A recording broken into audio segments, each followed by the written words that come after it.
by John Escott. Chapter 1. This is London.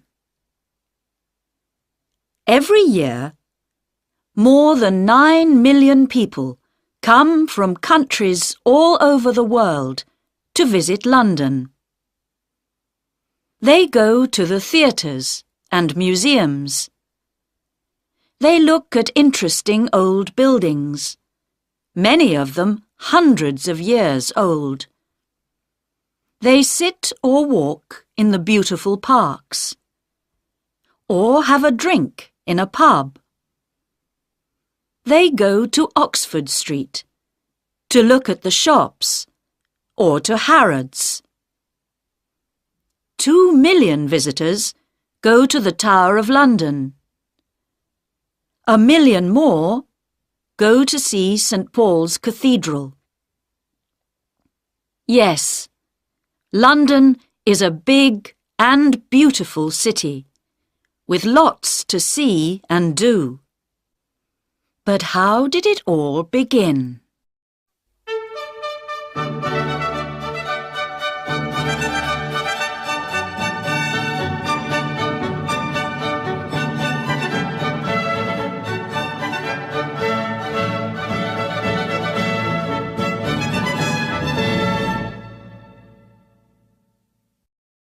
Chapter 2. In the Beginning. The name London comes from the Romans. There were people living here before they came, but we do not know very much about them. The Romans came to England in AD 43. They built houses and other buildings and made a town next to the River Thames. They called the town Londinium. They built a bridge over the river, and ships came up to Londinium from the sea. The town got bigger and bigger. Important new buildings went up, and you can see some of the Roman city wall today, near the Museum of London. It was a rich town, with about 50,000 people living in it. But soon after AD 400, the Romans left Londinium to go back to Rome, and nobody lived in the town for many hundreds of years. The buildings began to fall down. Danish soldiers destroyed more buildings nearly 500 years later. King Alfred was King of England then. He got the Danes to leave London, and his men built the town again. In 1066, William the Conqueror came to England from France to be king. Soon after, he began to build the Tower of London. When Henry VIII was king, in 1509, 50,000 people lived in London again. By the year 1600, there were 200,000, but a lot of them lived in old and dirty buildings.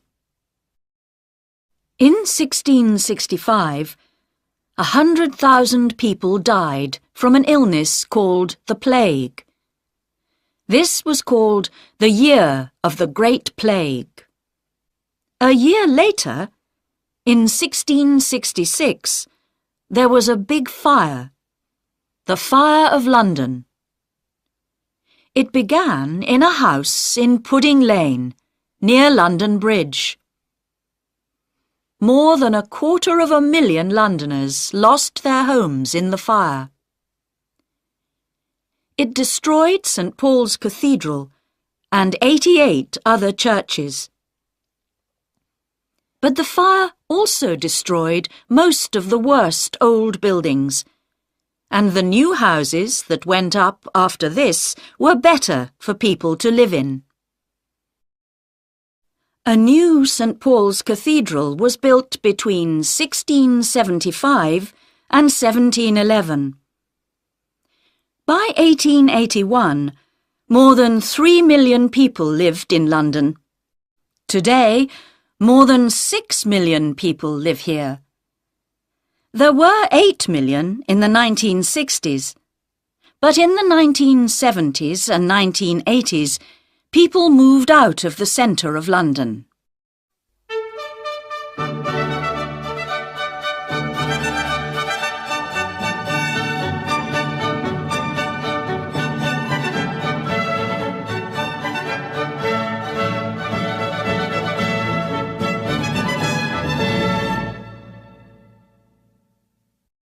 Chapter 3. Visiting the City. A quick and easy way to get to different places in the city is to use an underground train. The trains run all day and most of the night. Buy your ticket before you get on the train. It's better not to make your journey between 8 o'clock and 10 o'clock in the morning, or 4 o'clock and 6 o'clock in the evening. These are called the rush hours. Thousands of people are going to work or coming home again then, and it is difficult to move or to find a place to sit on the train. You can see much more of London from one of its famous red buses. Some special visitors' buses take you to many of the interesting places in the city on one journey. It takes about 1.5 hours, but you can break your journey and get off and on again at the different places you want to visit.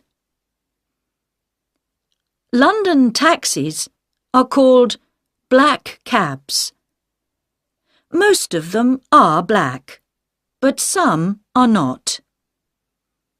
You can stop one if it has a for hire sign on it. The drivers are usually friendly and helpful. Why not take a boat trip along the River Thames? Boats leave Westminster Pier and Charing Cross Pier, and they go to Tower Pier and Greenwich. Between April and October, you can take a longer boat trip to Hampton Court, about 4 hours, a beautiful palace in a big park.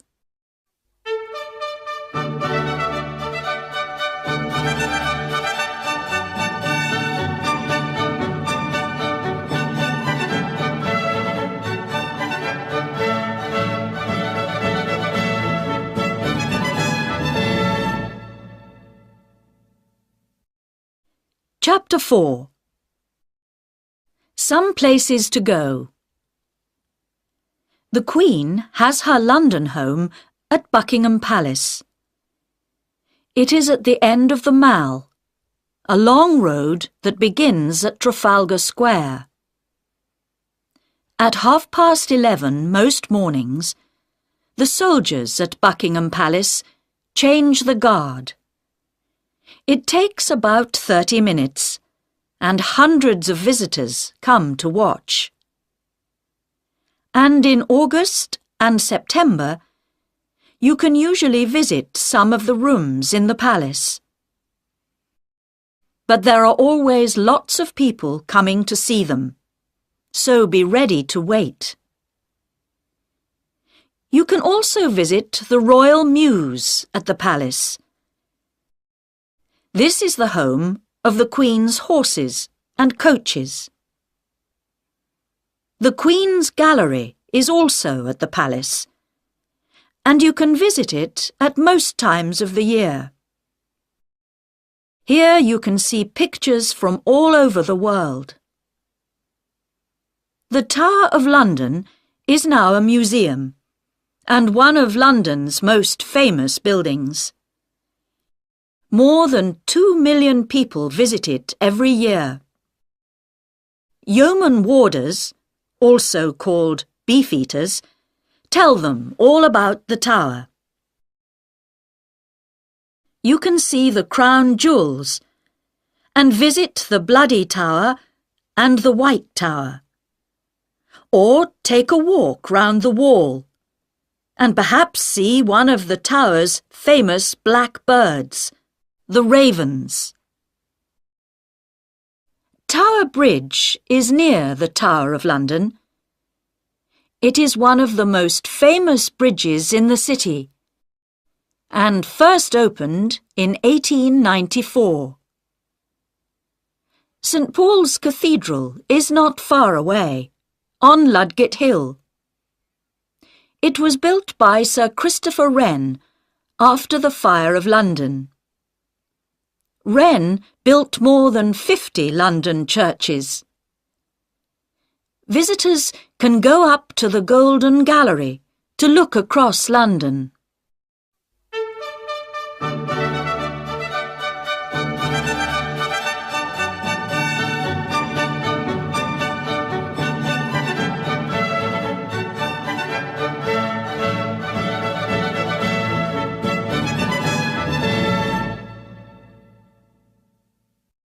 Chapter 5.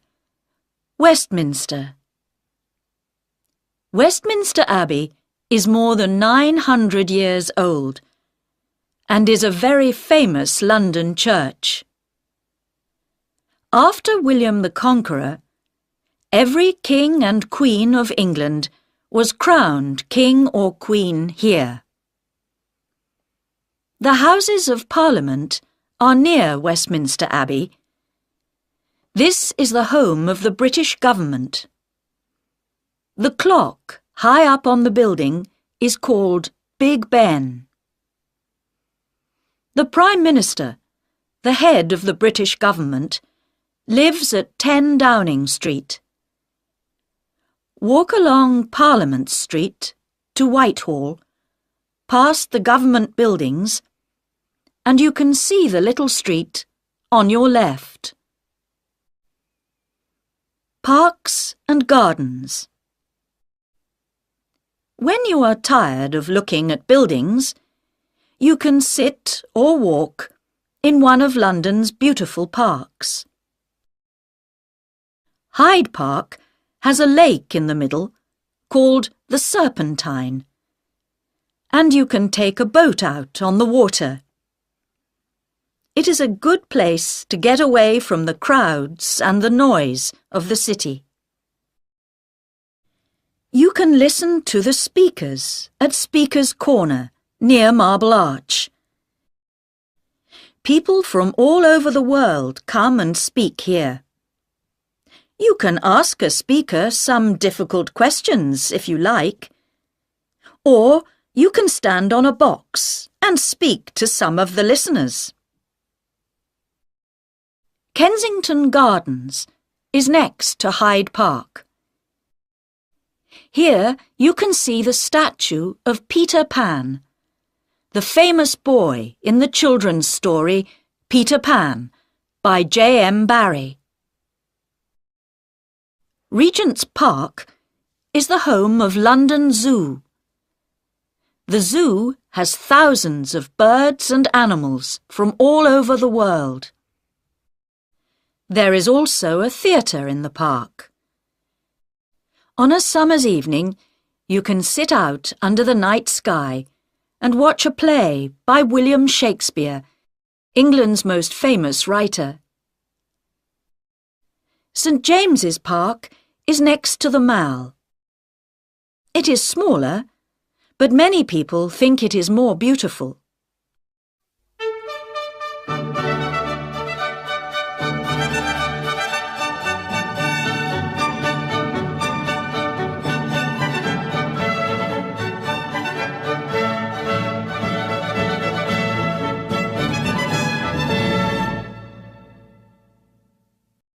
Chapter 6. Shops and Eating. The most famous shop in London, some people say the most famous in the world, is Harrods in Knightsbridge. It opened in 1849. Oxford Street has many big shops: Selfridges, Marks and Spencer, John Lewis, Debenhams. There are always lots of people looking at the shops here, but at Christmas, thousands more people come to see the wonderful Christmas lights and to buy things for their friends and family for Christmas. Charing Cross is famous for its bookshops. There are lots of them, and they sell old and new books. One of the oldest and most famous is Foyle's. It has thousands of books, but it can sometimes be very difficult to find the book you want. Covent Garden was once a big food market, but now it has lots of small shops and cafes, and there are street performers to watch. There are two very famous markets in London. Petticoat Lane Market, open on Sundays, is in Middlesex Street and is a good place to buy cheap clothes and things for the home. At the market in Portobello Road, open on Saturdays, you can buy old clocks, old chairs and tables, and hundreds of other things. You can find food from nearly every country in the world in London. In Soho, in the West End of London, see map on pages 18 and 19. You can eat food from Italy, India, China, Japan, Greece, and lots more places. There are also thousands of pubs in the city. In many pubs, you can eat as well as drink. Or why not have some English fish and chips? They are cheap and good to eat. Or you can have tea at the Ritz in Piccadilly, or at the Savoy Hotel in the Strand.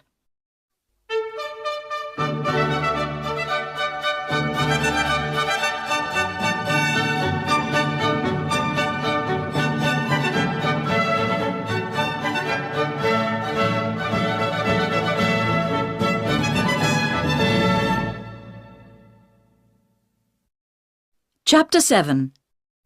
Going Out. Theatres and Music. London's West End has some of the best theatres in the world, so tickets can be expensive. Go in the afternoon. It is often cheaper. There is something for everybody.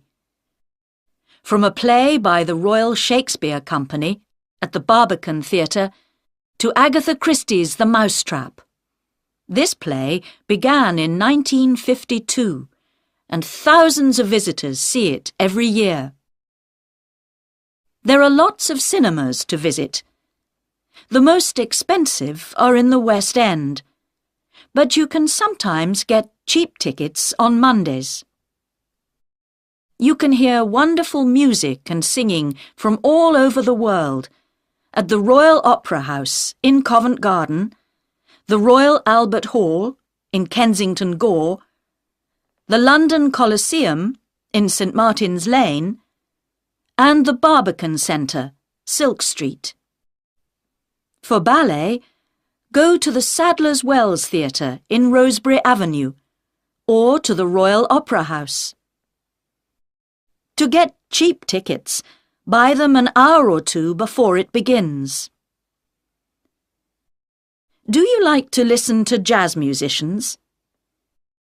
You can hear some of the best at Ronnie Scott's Club in Frith Street, or at the Bull's Head Barns at Barnes Bridge, or at 100 Club at 100 Oxford Street. Sport. Some of the most famous English football clubs are in London. You can see Arsenal play at Arsenal Stadium, Avenel Road, N5. Chelsea play at Stamford Bridge, Fulham Road, SW6. And Tottenham Hotspur play at White Hart Lane, High Road, N17.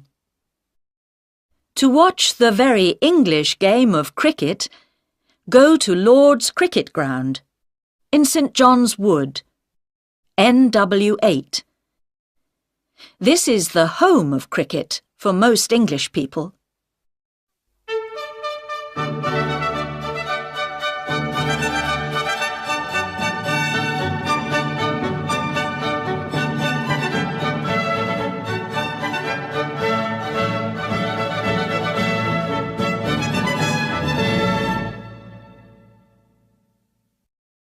Chapter 8. Museums and Galleries. The British Museum in Great Russell Street is the biggest museum in Britain. Tickets are free. The Museum of London at 150 London Wall is one of the most interesting museums in the city. It tells the story of London and its people. One more museum that tells a story is the Museum of the Moving Image, MoMI, on the South Bank, under Waterloo Bridge. This tells the story of cinema and television, and there are many things for visitors to see and do. You can act with actors on a film set, or you can read the news on TV. 4 million people visit the National Gallery in Trafalgar Square every year. They come to look at more than 2,000 pictures. Tickets are free. At the National Portrait Gallery in St Martin's Place, you can see pictures of famous people. Tickets are free here too. The London Dungeon in Tooley Street is a museum of horror. 500,000 people visit it every year, but they don't always stay to see it all. Madame Tussauds in Marylebone Road is famous for its people made from wax. You can see famous people from the past and famous people of today. Abraham Lincoln, Mahatma Gandhi, Nelson Mandela, Pavarotti, Marilyn Monroe, Charlie Chaplin, Sylvester Stallone. And in the Chamber of Horrors, you can see some very bad people.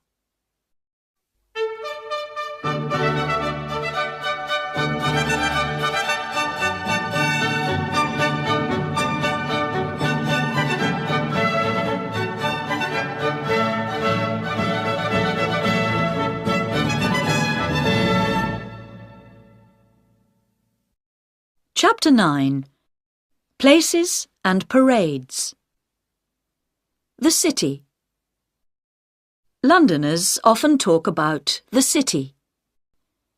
They are talking about the oldest part of London, the home of the Bank of England, and many other big offices. About 5,000 people live in the city, and at weekends it feels empty. But between Monday and Friday, nearly 500,000 people come here to work in the banks and offices. Look for the city men with their dark suits and umbrellas. St Paul's Cathedral is in the middle of the city, and the Bank of England has an interesting museum that you can visit. Also in the city is a very tall building, 60.6 metres high, called the Monument. Christopher Wren built this too, and it stands on the place where the Fire of London began in 1666. Some interesting and exciting days. Every year, on a Saturday morning in June, Foot Guards and Horse Guards have a parade for the Queen. This is called Trooping the Colour. The colour is the flag that the soldiers carry. Thousands of people stand in the Mall to see the Queen and the soldiers go past. The exciting Notting Hill Carnival is on the last Sunday and Monday in August. There are 2 wonderful parades to watch, one on Sunday and one on Monday. And you can see them going through the streets near Portobello Road and Ladbroke Grove. On the second Saturday in November, Londoners can see their new Lord Mayor in the Lord Mayor's Show, a parade from Mansion House, the Lord Mayor's home, to the Strand. The Lord Mayor is the most important person in the city after the Queen. The first Mayor of London was Henry FitzAlan in 1189. They were not called Lord Mayors until the time of King Henry VIII.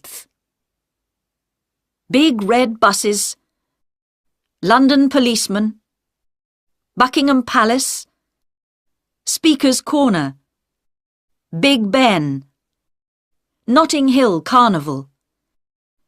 These are some of the things you can find in London. But there are many, many more. Come and see.